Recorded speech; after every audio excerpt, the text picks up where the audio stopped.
Mari kita lihat indikasi kebangkitan PKI, saudara, yang ada di Indonesia ini. Kita mulai dari yang pertama.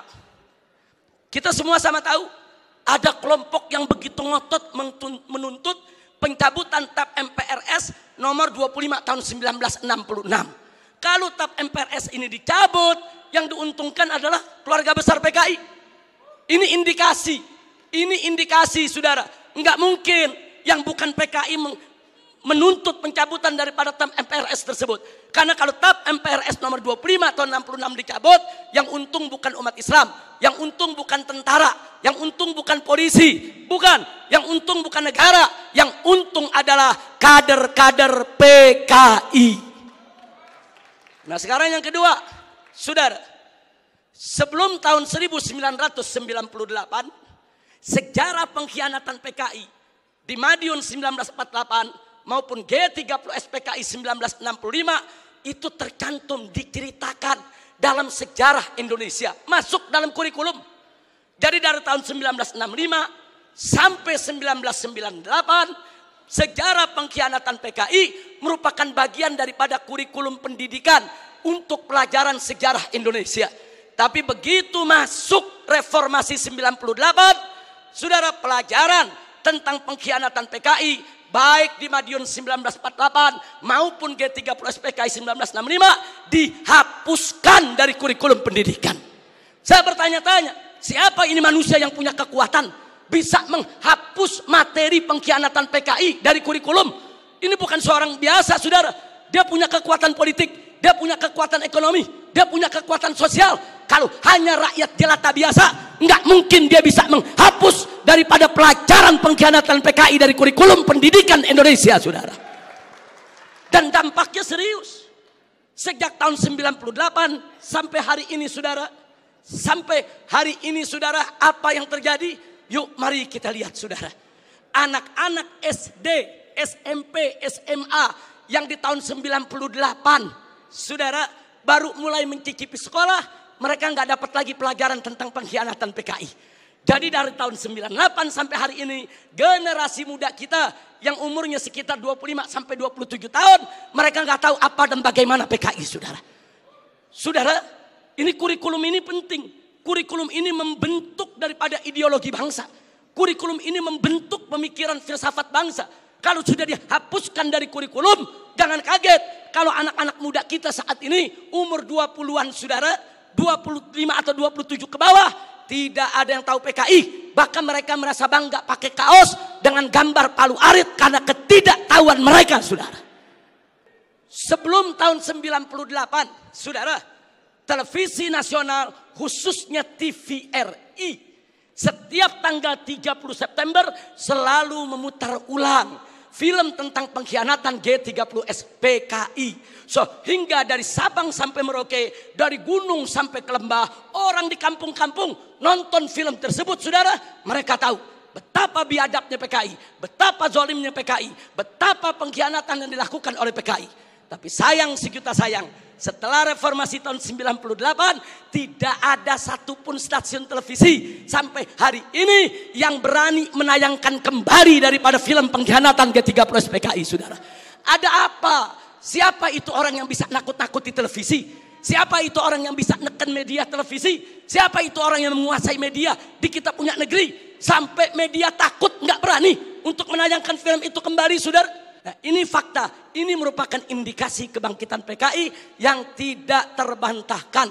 Omong kosong kalau ada mengatakan PKI tidak akan bangkit. Omong kosong kalau ada mengatakan PKI akan bangkit atau PKI ini sudah final tidak akan bangkit lagi. Omong kosong, saudara. PKI sedang bergerak, PKI akan bangkit kembali, PKI akan melibas kita semua kalau kita tidak merapatkan barisan dari sekarang, saudara. Dulu sebelum 98 ada Litsus, penelitian khusus bagi pejabat publik di Indonesia, saudara. Seseorang ingin jadi gubernur, ingin jadi kepala daerah, apalagi mau jadi menteri, saudara. Ada penelitian khusus. Siapa dia? Bagaimana ideologinya? Apa keterkaitannya dengan PKI, saudara? Kalau terbukti ada keterkaitan dengan PKI, apalagi mengusung ideologi PKI, tidak akan pernah dilantik oleh negara sebagai pejabat publik, saudara. Tapi semenjak tahun 1998, Litsus ditiadakan. Nah, kemudian baik yang kelima, saudara. putra-putri PKI keturunannya masuk ke partai-partai politik, masuk ke instansi lembaga-lembaga negara, saudara. Dan dari sanalah, saudara, mereka mempengaruhi kebijakan-kebijakan untuk keuntungan PKI.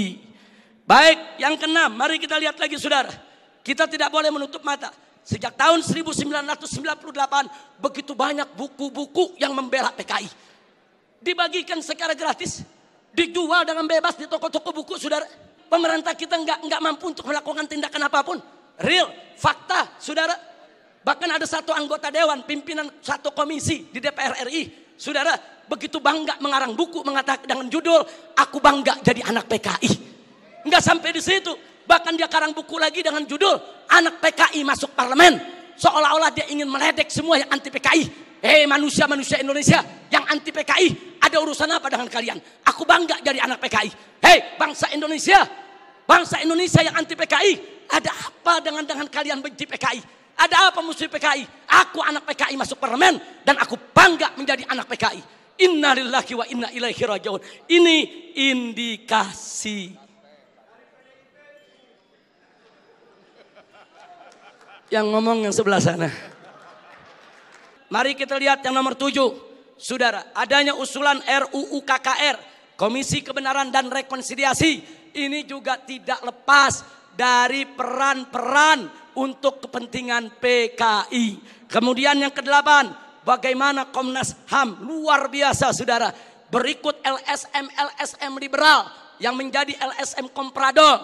Saudara, yang bersuara untuk kepentingan asing, juga mereka semua bersuara untuk membela PKI. Yang ke-9, maaf saudara, ya ada bantuan Cina kepada Indonesia, berikut kompensasinya. Saya tidak campur urusan ekonomi negeri ini, saudara. Tapi kalau sudah bantuan dari negara komunis Cina ke Indonesia dengan kompensasi tenaga kerja yang masuk Indonesia, wajib untuk diwaspadai, saudara.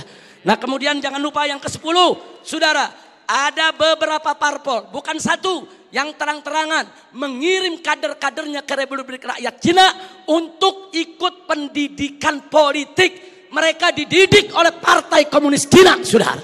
Ada apa? Ya, itu hak partai tersebut, itu hak pribadinya, saya tidak ikut campur. Tapi saya sebagai bangsa Indonesia punya hak untuk mewaspadai partai-partai yang menjalin kerjasama dengan Partai Komunis Cina, saudara. Yang ke-11, di mana-mana ada seminar, ada temu kangen, saudara. Di mana-mana ada temu kangen PKI, seminar PKI, saudara. Sementara, saudara, dari pihak aparat keamanan setengah hati untuk membubarkan mereka, saudara. Berapa kali di Taman Ismail Marzuki mereka menggelar acara, bikin kegiatan, saudara. Ada bentrokan dengan gerakan bela negara, dengan laskar-laskar FPI di beberapa tempat, saudara. Ada apa? Ada lagi anggota-anggota dewan yang merupakan kader PKI menggunakan kunjungan kerja mereka untuk membuka temu kangen kader PKI sebagaimana terjadi di Banyuwangi beberapa waktu yang lalu, saudara. Yang ke-12, pembentukan Ormas Orsospol yang berafiliasi kepada PKI, pemutarbalikan segara PKI dan lambang PKI, saudara. Saat ini di kalangan selebritis kaula muda, dan maaf, sampai Menko Polhukam, maaf, harus saya sampaikan, saudara. Begitu kami protes adanya kaos-kaos berlogo PKI, Pak Menko mengatakan, saudara, tentara dan polisi tidak usah over, jangan berlebihan. Jangan kalau ada logo PKI dianggap PKI. Ini kan cuma tren anak muda. Logo PKI itu termasuk sosialisasi lambang PKI. Itu dilarang, saudara, oleh TAP MPRS nomor 25 tahun 66, dilarang juga oleh Undang-Undang nomor 7 tahun 27 tahun 99, dilarang juga oleh TAP MPR RI nomor 1 tahun 2003, dan dilarang oleh KUHP pasal 107 A, B, C, dan D serta E, saudara. Nggak bisa. Kalau itu sudah masuk larangan, seorang Menko Polhukam tidak berhak melindungi logo Palu Arit hanya dengan alasan itu adalah tren kaula muda, saudara. Takbir, Allahu Akbar, merdeka.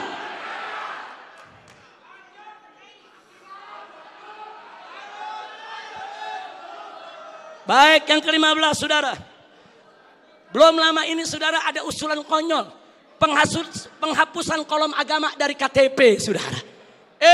Kalau kolom agama dihapuskan dari KTP, saudara, maka ini merupakan kesempatan bagi kalangan ateis, bagi kalangan PKI untuk tidak lagi mencantumkan agamanya, saudara.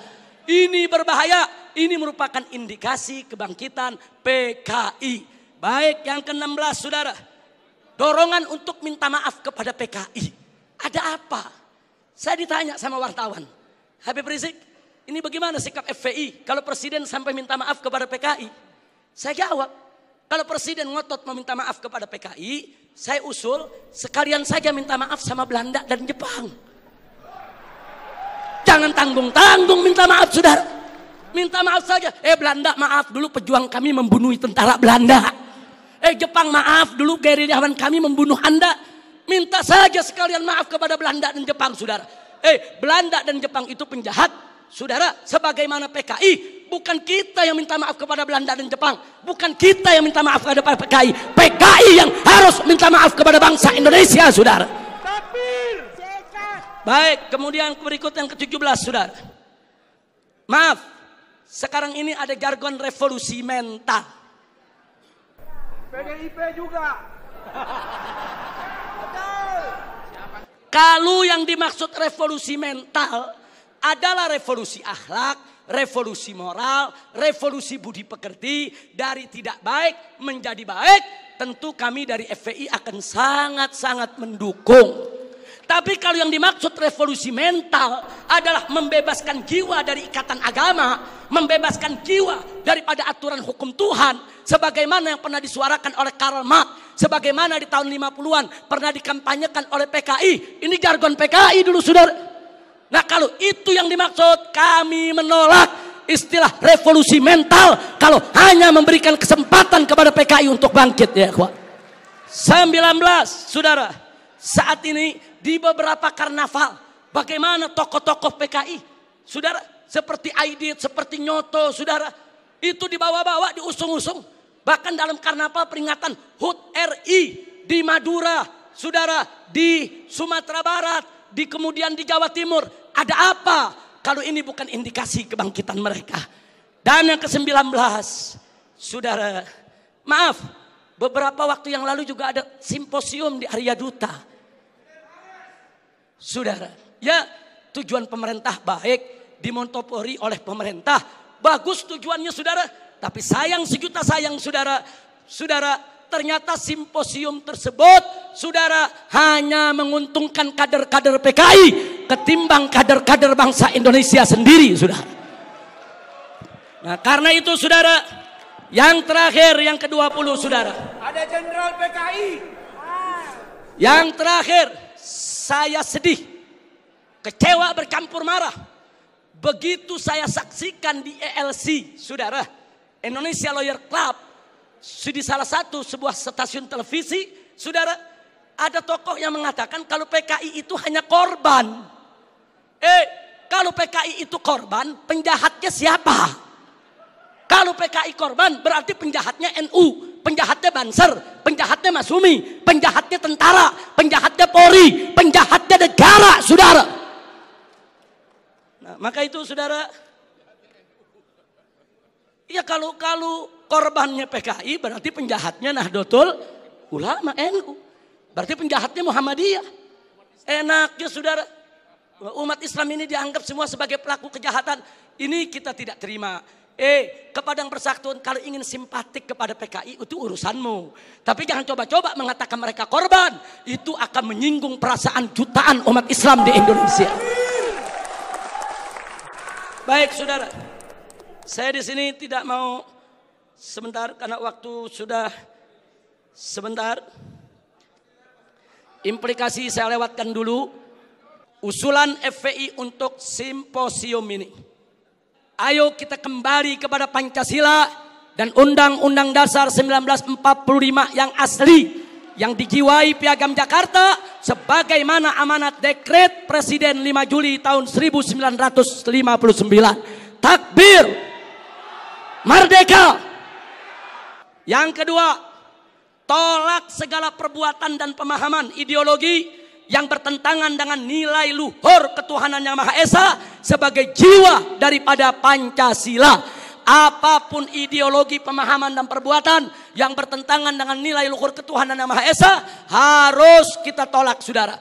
Termasuk pemahaman PKI, komunisme, ateisme, kemudian Leninisme, Marxisme, termasuk segala kemunkaran dan kemaksiatan yang bisa mengundang kemurkaan Allah sehingga bisa terjadi yaitu malapetaka dan musibah di negeri kita.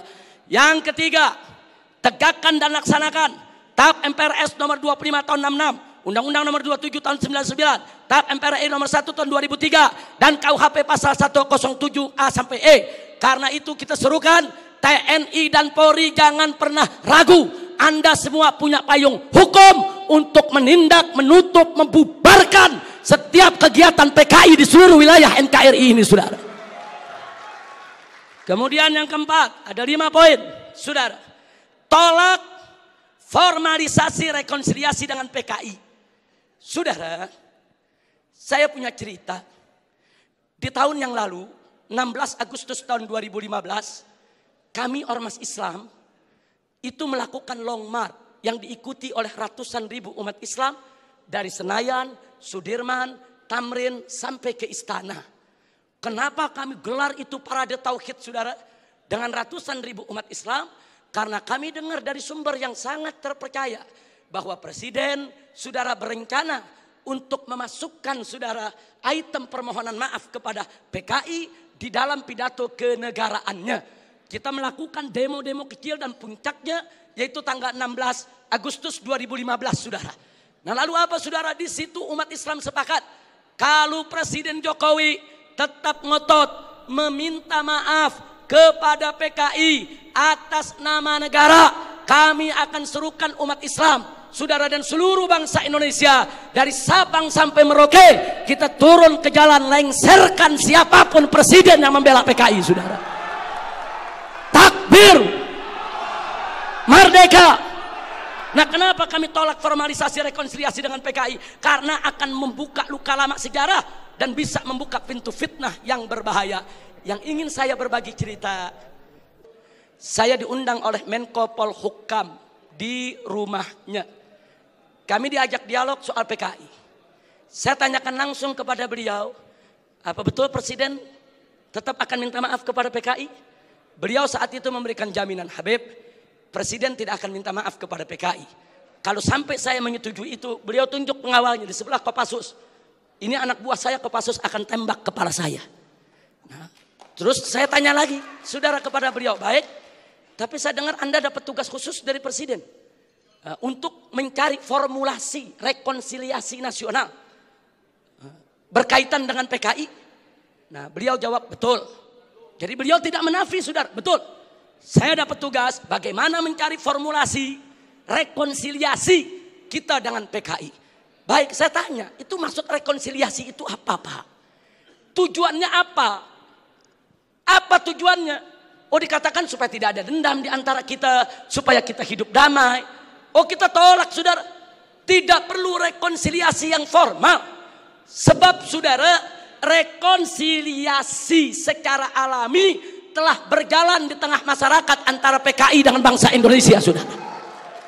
Artinya hari ini seluruh kader-kader PKI, keturunan PKI sudah mendapatkan hak sosialnya, hak sipilnya, hak budayanya, hak politiknya, hak ekonominya. Mereka minta apa lagi? Mereka jadi pejabat bisa, jadi pengusaha bisa. Mereka udah gak diganggu oleh umat Islam, saudara. Itu rekonsiliasi alami, saudara. Tinggal kita minta kepada keturunan PKI tersebut, silakan kalian berkarya, silakan kalian ini berkarir, silakan kalian berjuang untuk bangsa ini. Tapi satu syarat, kami tidak akan ganggu kalian jadi pejabat, jadi bisnismen, jadi pengusaha. Tidak. Tapi syarat, jangan lagi bangkitkan ideologi komunis, jangan lagi bangkitkan partai komunis di Indonesia. Nah, tapi sekarang mereka minta lebih. Mereka minta partai komunis dipulihkan kembali. Dan lebih kurang ajarnya lagi, saudara, mereka minta negara minta maaf kepada mereka. Ini rekonsiliasi macam apa? Maka itu rekonsiliasi yang diformalisasi oleh pemerintah, saya khawatir ini akan membuka luka lama sejarah. Dan ini bisa membuka fitnah yang sangat berbahaya, saudara. Makanya tepat yang dikatakan oleh Kiai Haji Salahuddin Wahid, cucu daripada saudara pendiri Nahdlatul Ulama beberapa waktu yang lalu, kalau presiden pemerintah ini sampai minta maaf kepada PKI akan melukai seluruh perasaan daripada warga NU. Dan saudara, lebih telak lagi yang disampaikan oleh anggota Dewan Pertimbangan Presiden, yaitu Kiai Haji Hasyim Muzadi. Beliau sampaikan langsung kepada Bapak Presiden, kalau Bapak minta maaf kepada PKI, bukan hanya NU yang terlukai, seluruh umat Islam bangsa ini akan terlukai. Ini bahaya, ini negeri udah damai, udah tenang. Kita nggak ribut-ribut lagi soal PKI, saudara. Kenapa mau dikorek-korek lagi luka lama, saudara? Nah, karena itu, saudara, kalau ada usulan bongkar itu kuburan massal yang isinya PKI, apa seluruh kuburan mau dibongkar? Kuburan kiai-kiai, santri-santri, saudara, umat Islam yang mereka sembelih, apa semua mau dibongkar? Apa semua juga mau dibangkitkan kembali, yaitu luka lama yang sudah ada? Ini pertimbangan tidak rasional, saudara. Karena itu kami dari FPI menolak formalisasi rekonsiliasi dengan alasan apapun, saudara. Tapi kami menerima kader-kader keturunan PKI saat ini dikembalikan hak sosialnya, hak ekonominya, hak politiknya, saudara. Kita terima, mereka bangsa kita, mereka saudara kita. Silakan hidup bersaudara berdampingan dengan kita, dan mereka harus tunduk kepada Pancasila. Jangan lagi menghidupkan daripada komunisme. Sebagai penutup yang kelima, saudara, saya ajak semua yang ada di sini untuk menyerukan jihad konstitusional secara nasional melawan semua gerakan komunis dan neolib untuk selamatkan keutuhan negara kesatuan Republik Indonesia, saudara. Takbir, Allahu Akbar, merdeka. Itu saja yang bisa saya sampaikan. Hadiahnya Allah wa iyyakum ila siratal mustaqim. Wassalamualaikum warahmatullahi wabarakatuh.